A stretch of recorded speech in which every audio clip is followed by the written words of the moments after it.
আছে তো সেটাই আনতে যাচ্ছি। আজ একজন সাধারণ গৃহবধূ হয়েও নিজের জমানো সঞ্চয় একটু একটু করে বাড়িয়ে কিন্তু আমি একটা মনের ইচ্ছা পূরণ করেছি। তো কি সেই মনের ইচ্ছা, চলো দেখা যাক। Hello everyone, welcome back to my channel. আশা করছি সকলেই খুব ভালো আছো। বীরভূম জেলার ছোট্ট একটা শহর থেকে আমি সুধা আবারও চলে এসেছি নতুন দিনের নতুন আরও একটা ব্লগ নিয়ে। আই হোপ আজকের ব্লগটাও তোমরা প্রচণ্ড এনজয় করবে। সকাল টাইমে দেখতেই পাচ্ছ বিছানাটা ভালোভাবে পরিপাটি করে নিলাম। আর আমার না একটু একটু শীত করছিল, মানে ব্যাপার হচ্ছে এই যে শীত যেই যাবো যাবো করছে না, আমার যেন ঠান্ডাটা একটু লেগে গেছে। ছেলের তো ঠান্ডা কেটেছে, এবার কিন্তু আমার লাগছে। ওই কারণেই দেখলাম এই তো সবে মাত্র স্নান সেরে বেরোলাম, জানলাগুলোও খুলে দিয়েছি। আর এই টাইমে কিন্তু শীতকালীন মানে যাওয়ার টাইমটা কিন্তু একটুখানি দেখবে রেস্ট্রিকশনে থাকতে হয়। কেন কি শীত যখন প্রচণ্ড পরিমাণে থাকে তখন দেখবে ওই ঠান্ডাটা একটু মানে ঠান্ডা লেগে গেলেও সেরকম কোনো ভয়ানক কিছু সৃষ্টি করে না, কিন্তু এই টাইমটা একটুখানি ভয়ানক কিছু সৃষ্টি হওয়ারই সময়। তো চলো, যেহেতু বসন্তকাল তোমরা বুঝতেই পারছো, এই যে দেখতেই পাচ্ছ রান্নায় লেগে পড়েছি। একটুখানি কচি পালং শাক তুলেছিলাম, তো সেই পালং শাকগুলো কিন্তু অন্য একটা দিদির বাড়ি থেকে তোলা, কেনা যদিও, তো সেই শাকটা না প্রচণ্ড টেস্টি, তো ওইটা একটু বেগুন আলু দিয়ে করছি। আর হ্যাঁ, বলে রাখি এই ব্লগটা কিন্তু 2 দিনের ব্লগ, তো সেটাকে অ্যাড করে আমি বানিয়েছি। নিজের মনের ইচ্ছাটা পূরণ করেছি আর একটু একটু করে সঞ্চয় করে কিন্তু এই মনের ইচ্ছাটা পূরণ করেছি। ওই জন্যই কিন্তু দেখো আজকে খুশি মনে 2 দিনের ব্লগ শেয়ার করলাম। এই যে দেখতেই পাচ্ছ ভাতের ফেনাটা ঝরিয়ে দিয়েছি। আর ইদানিং কি হচ্ছে বলো তো, আমাদের ওই যে বললাম মিস্ত্রিদের তো একটু একটু করে কাজ চলছিল, তো আজকে কিন্তু ফাইনাল টাচ দেওয়ার কথা। তো ওপরের যে রুমটা হচ্ছে সেই রুমে কিন্তু সেইভাবে এখন কোনোভাবে মানে কালার হবে না বা মেঝে তৈরি হবে না, যেহেতু এটা একটা টেম্পোরারি রুম বানানো হচ্ছে। যদি কিনা ভাঙা হয় তো একটা দেওয়ালই ভাঙা হবে। যেহেতু রান্নাঘরের ওপরে রুমটা তোলা হয়েছে সেহেতু ওই যে একটা দেওয়াল ভেঙে যদি কখনো ভবিষ্যতে 2 তলা করা হয় তো সেটার কাজে লাগানো যাবে। তো চলো বন্ধুরা, এইদিকে কিন্তু গল্প সারতে সাথে আমি রান্না বান্না করে নিচ্ছি। এদিকে দেখতেই পাচ্ছ আমি কিন্তু এই যে ডাঁটা করব পোস্ত, তো এই ডাঁটাটা আমি নিয়েছি। আর যেহেতু একজনের রান্না সেহেতু কিন্তু পোস্তটা অল্প স্বল্পই করব। ডাঁটা আলু পোস্ত করব। আর এদিকে কিন্তু কালকে রাত্রে বাঁধাকপি কেটে রেখেছিলাম, সেটাও করব। ইদানিং কিন্তু আমাদের এই 3 দিন থেকে মানে আমাদের নিরামিষই চলছে বলতে পারো, যেহেতু শিবরাত্রির আগের দিন থেকে নিরামিষ খাওয়া দাওয়া চলছে। আর আজকে কিন্তু আমাদের শিবরাত্রির পরের দিন হলেও নিরামিষই চলবে।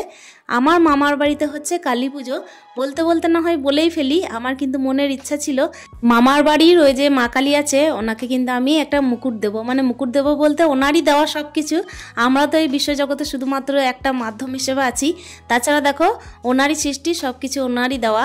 আর ওই যে বললাম একটু একটু করে নিজের সঞ্চয় টাকা দিয়ে একজন সাধারণ গৃহবধূ হয়েও যদি কিছু একটা দেওয়া যায়, নিজের জন্য তো অনেকেই ভাবে, কিন্তু দেখো কিছু যে অন্য কিছু করব বা হচ্ছে কাউকে দেব বা হচ্ছে এই ভগবানের জন্য কিছু করব, এটা তো একটুখানি অন্যরকম ব্যাপার, তাই না? গৃহবধূ হয়ে যে নানা রকমের গয়না বানাবো এই ধরনের কোনো শখ আমার নেই। সেইভাবে কোনো শখে লালন পালন কিন্তু আমি মানে ছোট থেকে হলেও এমনভাবে নিজের মনের মধ্যে শখ পোষণ করে রাখি না যেন সেই শখ পূরণ না হলে আমি কষ্ট পাই, এরকম দিন আমাকে কখনো দেখতে হয়নি। কেন কি মনের মধ্যে শখটা খুবই কম, ওই জন্য যে কোনো একটা ছোট ছোট শখ কিন্তু আমার জন্য বড় বড় খুশি নিয়ে আসে। এই যে দেখতেই পাচ্ছ তোমাদের সাথে গল্প করতে করতে এখন কিন্তু আমি যেটা করছি সেটা হচ্ছে ওই যে ওপরে মিস্ত্রিরা লেগেছেন তাদের জন্য চা করছি, ওনারা চা খাবেন বললেন, তো চা করে নিচ্ছি, একটু দুধ চা করছি। তো দেখো এদিকে আমার রান্না বান্না চলতে থাকছে। কালকে রাত্রেকার যেহেতু সবজি কাটা আছে সেহেতু কিন্তু অত চিন্তার কিছু নেই। এই যেটা কাটছি সেটা হচ্ছে ওই যে ডাঁটাটা আর আলুটা কেটে নিলাম। অবশ্য আলু পোস্তটাও যখন করলাম না, যেহেতু তাড়াহুড়ো ছিল সেহেতু আলু পোস্তটাও আমি সিদ্ধ আলুর করেছিলাম। এই যে দেখো তোমাদের সাথে গল্প করতে করতে চাটাও আমার রেডি হয়ে গেল। দুধ চা আমি কিন্তু সাধারণত কোনোদিন খাই না, আজকেও ঠিক তাই, আমি কিন্তু আজকেও দুধ চা খাইনি। আসলে দুধ চা খেতে আমি একদম ভালোবাসি না, আদা দিয়ে যদি লিকার চা হয় তাহলে প্রচণ্ড পরিমাণের পছন্দ। তো চলো দেখতেই পাচ্ছ এদিকে 2 কাপে 2 চা নিয়ে নিলাম, এরপর কিন্তু মিস্ত্রিদেরকে দিয়ে চলে আসি। আর ওদিকে কিন্তু আমার রান্না একেবারে কমপ্লিট হয়ে গেছে। পালং শাকের তরকারি, ডাল আর হচ্ছে একটুখানি বাঁধাকপি করেছিলাম আর ওই যে ডাঁটা আলু পোস্ত। তো চলো রান্না বান্না কমপ্লিট হয়ে গেল একটু একটু করে। আর নিরামিষই চলছে কয়েকদিন থেকে। আমি জীবনে প্রত্যেক দিন ঘুম থেকে উঠে কিন্তু এটাই ভেবে এসেছি, যা পেয়েছি অনেক পেয়েছি, আর সত্যি কথা বলতেই যা আছে আমার সেটা দিয়ে আমাকে একটু একটু করে রাখতে হবে। আর এই মনোবৃত্তি নিয়েই কিন্তু আমি সংসারে দেখো একটু একটু করে সঞ্চয় করি। একজন সাধারণ গৃহবধূ হয়েও ইনকাম না করতে পারি, কিন্তু সত্যি কথা বলতেই সঞ্চয় আমার এখন মূল লক্ষ্য হয়ে গেছে। আর এই যে দেখতেই পাচ্ছ আমি কিন্তু এখন যেটা করলাম সেটা ছেলেকে দুধটা দিয়ে দেবো, আর দুধটা দিয়েই কিন্তু ছেলেকে সঙ্গে করে নিয়ে একেবারে চলে যাব দোকানে। দোকানে বলতে একটা গয়নার দোকান যাব, আর গয়নার দোকানে একা যাব না, আমি এক বৌদিকে নিয়ে যাব পাশের বাড়ির সোনুর মা, যাকে আমি ভিডিওতে আগেও দেখিয়েছি। তো চলো বন্ধুরা, এদিকে কিন্তু ছেলের জন্য দুধটা আমি ঠান্ডা করতে দিলাম। গৃহবধূ হয়েও কিন্তু দেখো নিজস্ব ঘর খরচা দিয়েও কিন্তু একটু একটু করে বাঁচিয়ে আমরা অনেক শখ পূরণ করতে পারি। আর সেই শখ কিন্তু নিজেদের জন্য শুধু নয়, অনেক কিছুকে জড়িয়ে করতে পারি। তো সেটাই নিয়ে কিন্তু আজকে আমার একটা স্বপ্ন পূরণ হলো, তোমাদের সাথে সেটা শেয়ার না করে পারছি না। যাবো বাজার দিকে মানে হচ্ছে তোমাদেরকে দেখাবো ভিডিওর মধ্যে, নেক্সট টাইম তোমরা দেখতে পাবে যে কী কারণে বাজার যাচ্ছি। কিছু একটা ভগবানের জন্য বানানো আছে, তো সেটাই আনতে যাচ্ছি, দেখতে পাবে নিশ্চয়ই। পরে যখন আনবো তখন তোমরা তো দেখতেই পাবে, আর কখন দিচ্ছি ঠাকুরকে সেটাও দেখতে পাবে। এই যে সেই আমার শখ, যেটার দাম কিনা লাখ টাকা, মানে সত্যি কথা বলতেই কেন বললাম লাখ টাকা, কেন কি দেখো মধ্যবিত্তের শখের দাম লাখ টাকা। আর যদি এই যে ভগবানের দেওয়া জিনিসই যদি আমরা নিজেরা মাধ্যম হিসাবে তাদেরকে দিতে পারি, তাহলে তো তার মতো সুখের আর কিছু হতে পারে না। আমি কিন্তু চেষ্টা করলাম নিজের জন্য কিছু নয়, ভগবানের জন্য কিছু বানানোর।